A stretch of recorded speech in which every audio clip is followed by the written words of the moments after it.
বুধবার একাধিক দাবিতে স্বাস্থ্য ভবন অভিযান কর্মসূচি নিয়েছেন আশাকর্মীরা।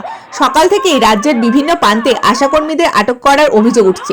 উত্তরবঙ্গ এবং দক্ষিণবঙ্গের বিভিন্ন জেলা থেকে অনেক আশাকর্মী ট্রেনে চেপে হাওড়া স্টেশনে পৌঁছান। তাদের স্টেশনেই আটকে দেওয়া হয়েছে বলে অভিযোগ। শুধু হাওড়া স্টেশনই নয়, শিয়ালদা স্টেশনেও একইভাবে ধরপাকড় চলছে।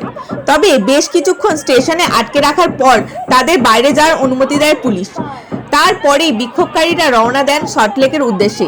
আশাকর্মীদের একাংশ শিয়ালদা স্টেশন থেকে ধর্মতলার দিকে রওনা দেয়। তবে ধর্মতলা পৌঁছানোর আগেই সেই মিছিল আটকে দেয় পুলিশ। নিউ মার্কেট থানার অদূরে ব্যারিকেড দিয়ে পথ আটকানো হয়। বিক্ষোভকারীরা ওই ব্যারিকেডে টপকানোর চেষ্টা করতেই পুলিশের সঙ্গে ধস্তাধস্তি শুরু হয়। আজকে আমাদের বুকের জ্বালা কষ্ট নিয়ে এখানে সমাবেশ